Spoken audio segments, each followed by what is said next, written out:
Saya Putri Ingrianti. Saya Putri Ariga Dewi. Saya Ica Nandiani Putri. Saya Bahasa Natasha Rindu Puspita. Saya Desta Kendi Putmasari. Hari ini kita akan membahas materi mengenai P3K.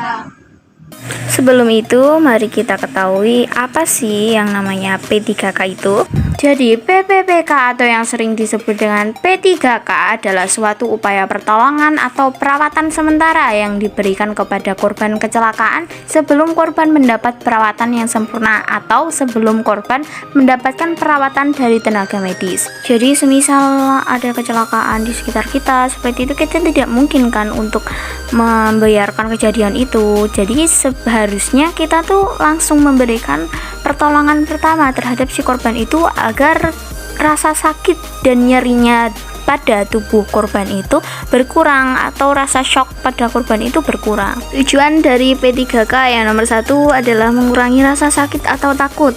Semisal ada orang kecelakaan seperti itu, dia akan merasa takut kalau dia itu akan parah, akan masuk rumah sakit, akan patah tulang, seperti itu. Jadi ketika kita memberikan pertolongan pertama kepada mereka, itu akan memberikan rasa sakit itu berkurang. Akhirnya rasa kepanikan dia atau rasa takut dia akan berkurang juga. Oke, yang kedua adalah mencegah luka yang lebih berat. Semisal orang itu setelah kecelakaan mempunyai luka sedikit saja, tapi kalau kita biarkan, tidak kita kasih pertolongan pertama kepada orang itu, luka itu akan lebih berat, terkena infeksi atau yang lain-lain. Oke, yang ketiga adalah menyelamatkan nyawa. Jadi semisal si korban itu kehabisan nafas, nah kita bisa memberikan pertolongan pertama, yaitu memberikan nafas buatan ke si korban itu agar nafas si korban itu tetap berjalan sehingga tidak menimbulkan kematian atau kefatalan di tubuh korban itu. Dan yang terakhir yaitu mencarikan pertolongan lebih lanjut. Semisal kalian tuh sudah memberikan pertolongan pertama kepada si korban, nah kita bisa cari tenaga medis atau rumah sakit terdekat dari tempat kejadian itu agar ditindaklanjuti. Nah, adapun prinsip P3K yaitu bersikap cepat, tepat, dan hati-hati, pandai dalam melihat situasi yang sebaik-baiknya dan tidak panik. Jadi ketika ada kecelakaan itu kita harus cepat-cepat memberikan pertolongan pertama agar tidak terjadi apapun. Tetapi itu juga harus berhati-hati ya. Dan tidak panik. Ketika kita panik, si korban itu juga akan panik. Tetapi jika kita tidak panik, si korban itu justru akan tenang. Oke, di sini juga ada beberapa tindakan dan kecelakaan yang sering terjadi. Yang kesatu adalah pendarahan. Langkah-langkahnya yaitu menutup luka dengan kain kasa yang steril, sapu tangan, handuk, atau sobekan kain yang bersih. Jika memang tidak ada yang steril, jangan ragu untuk menggunakan jari dan menekan bagian luka. Jadi kalian tekan bagian luka itu sampai darahnya keluar ya dan berhenti. Lalu jangan bersihkan luka yang berdarah, tetapi bersihkan saja kulit yang berada di sekitar luka yang berdarah. Dan yang terakhir, bersihkan dengan air sabun atau air ledeng biasa atau air yang sudah dimasak ya. Intinya air yang bersih ya, jangan air yang kotor. Yang kedua adalah luka gigitan hewan. Langkah-langkah bersihkan bekas gigitan dengan sabun dan air dari keran yang mengalir deras. Jadi fungsi sabun di situ adalah untuk melunturkan bakteri-bakteri yang ada di bekas gigitan, dan fungsi air keran itu untuk mendorong bakteri-bakteri itu keluar dari bekas gigitan ya. Ingat, air kerannya itu yang air bersih ya. Nah, setelah itu baru kalian balut dan tutup luka dengan menggunakan kain kasa yang steril ya, kain kasanya. Dan terakhir, segeralah bawa ke rumah sakit yang terdekat ya agar diberikan tindak lanjut, karena racun hewan itu sangat-sangat berbahaya. Yang ketiga adalah patah tulang. Ini untuk patah tulang di bagian tungkai bawah ya. Langkah-langkahnya yaitu pasanglah bidai yang telah dibungkus selimut dari tumit hingga paha bagian bawah. Nah, setelah itu baru kalian pasang atau berikan bantalan di bawah lutut dan pergelangan kaki.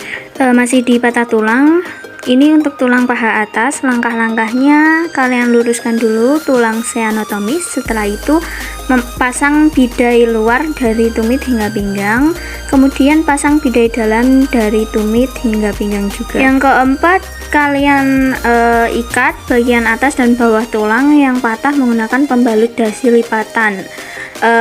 Yang dimaksud di sini pembalut dasi lipatan adalah mitela ya. Ini menggunakan 2 kali lipatan. Yang kelima, kalian ikat bagian betis menggunakan pembalut dasi atau mitela dengan lipatan 2 kali. Dan yang keenam, ikat bagian tumit dengan pembalut dasi atau mitela dengan lipatan 3 kali. Dan yang terakhir, kalian tinggikan bagian tulang yang patah. Yang keempat adalah pingsan. Nah, ini kecelakaan yang sangat sering terjadi di sekitar kita ya.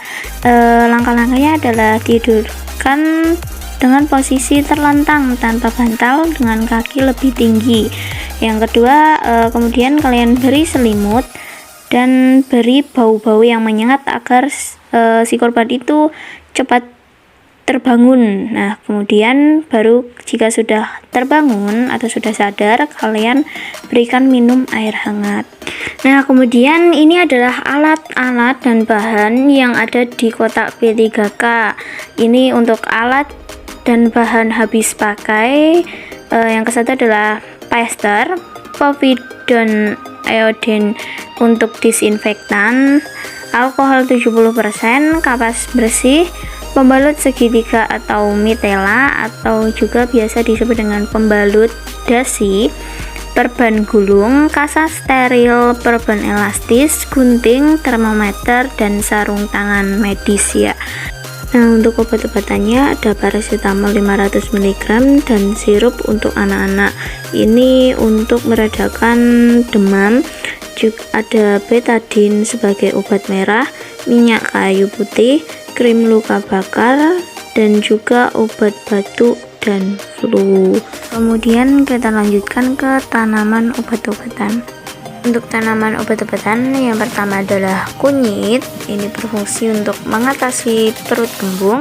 Daun jambu biji yang berfungsi untuk mengatasi diare. Daun kelor untuk menambah atau meningkatkan daya tahan tubuh. Tanaman iodium untuk menghentikan pendarahan. Dan jahe berfungsi untuk menghangatkan tubuh dan meredakan batuk kering.